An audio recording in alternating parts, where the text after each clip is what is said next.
Shalom. Jemaat yang dikasihi Yesus Kristus, marilah kita satu di dalam doa untuk mengawali ibadah kita pada pagi hari ini. Terpujilah Engkau Bapa yang Maha Pengasih yang menyertai kami hingga pada saat ini. Kami mohon Engkau menuntun kami dengan firman-Mu agar kami mampu untuk mengerti hal-hal yang harus kami hadapi dalam satu hari ini. Dalam Yesus kami berdoa. Amin.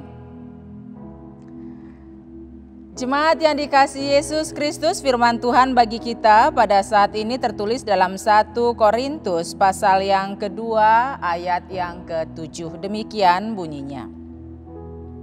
Tetapi yang kami beritakan ialah hikmat Allah yang tersembunyi dan rahasia, yang sebelum dunia dijadikan telah disediakan Allah bagi kemuliaan kita. Demikian firman Tuhan.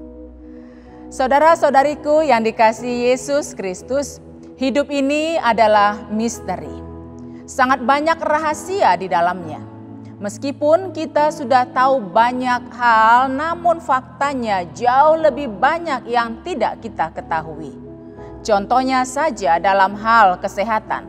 Pada tahun 1720 terjadi wabah penyakit sampar. 1820 terjadi penyakit kolera. Lalu tahun 1920 terjadi pula wabah penyakit flu Spanyol melanda dunia dan memakan korban jiwa yang tidak terhitung lagi jumlahnya. Begitu juga sakit flu burung yang baru-baru saja terjadi beberapa tahun yang lalu.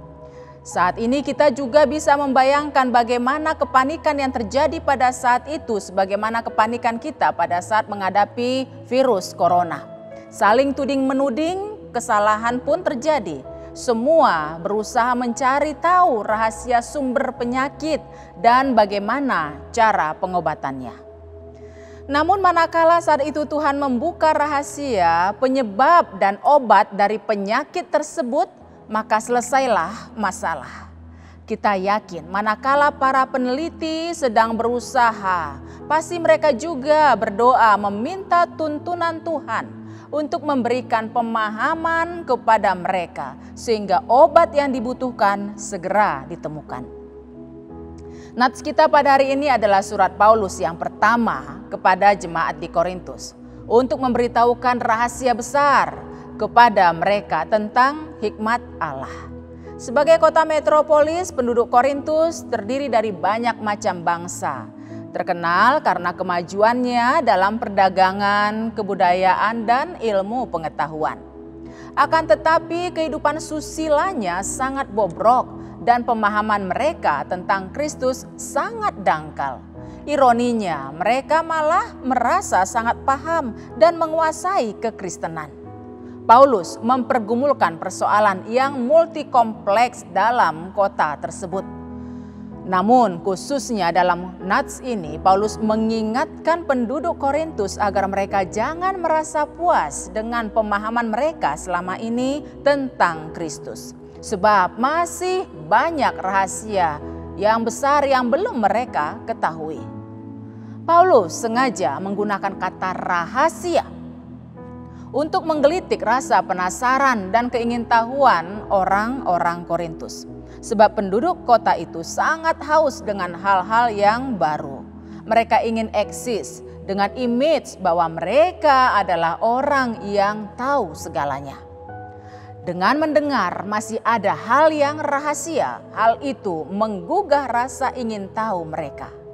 Paulus menyoroti pandangan jemaat Korintus tentang Kristus yang mati di kayu salib.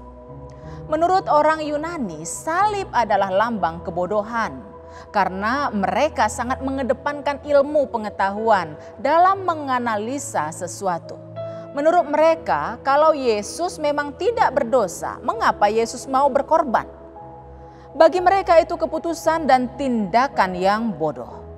Sedangkan bagi orang Yahudi yang memiliki pola pikir berbasis ekonomi atau bisnis, menganggap bahwa salib adalah lambang kesia-siaan. Karena secara logika sama sekali tidak ada keuntungan finansial yang diperoleh Yesus di kayu salib. Itu sebabnya menurut orang Yahudi, salib itu lambang kerugian bahkan kesia-siaan. Mereka tidak sadar dengan firman Tuhan yang tertulis dalam kitab Yesaya 55 ayat 9. Bahwa seperti tingginya langit dan bumi, demikianlah tingginya jalanku dari jalanmu dan rancanganku dari rancanganmu. Bahwa sesungguhnya Yesus mati di kayu salib adalah untuk menebus dosa manusia, sehingga manusia yang hina kembali menerima kemuliaan dari Allah. Sebab manusia tidak sanggup menebus dosanya dan memulihkan hubungannya dengan Allah. Itulah rahasia besar yang disampaikan Paulus kepada jemaat Korintus. Hal yang misteri itu tidak akan sanggup dipahami bila kita menggunakan logika manusia yang serba terbatas ini. Dibutuhkan kerendahan hati di dalam iman dan terlebih lagi pencerahan dari Roh Kudus untuk bisa memahami penderitaan Yesus. Jemaat sekalian, di muka bumi ini banyak sekali rahasia yang masih terselubung. Bila orang Korintus saat itu belum mengerti tentang salib Kristus, berbeda dengan persoalan kita saat ini yang sedang menghadapi misteri wabah penyakit corona. Bila kita memperhatikan, ada kesan seolah-olah sejarah berulang. Saat ini di negara kita, meskipun pemerintah sudah mengumumkan new normal pasca stay at home, lalu masyarakat termasuk gereja sudah mempunyai konsep teknis untuk melaksanakan new normal, tapi kita sadar hal itu tidak mudah. Masih banyak rahasia dan misteri di depan sana yang belum kita ketahui bagaimana cara menghadapinya. Perlu kesadaran dan kerjasama yang baik di tengah-tengah masyarakat. Tetaplah patuh dengan SOP kesehatan yang diberikan pemerintah. Jangan gegabah, tapi tetaplah meminta hikmat dari Tuhan agar kita tetap paham dan terkendali dalam menjalani masa-masa yang sulit untuk kita mengerti. Tetapi kalau kita mau, kita harus jalani itu dengan penyerahan diri dan tuntunan dari Tuhan. Bersama tuntunan Roh Allah, hidup kita akan tentram dalam perlindungannya. Amin. Marilah kita berdoa. Hanya bersama tuntunan Roh-Mu saja Bapa kami serahkan hidup kami. Karena kami menyadari tak sedikit pun kami pahami dibandingkan Engkau yang mengetahui segalanya. Oleh sebab itu dalam misteri kehidupan kami, tuntunlah hati, pikiran, dan sikap kami supaya kami benar-benar bisa merasakan kedamaian dan ketentraman bersama dengan Engkau. Dalam Yesus kami berdoa. Amin.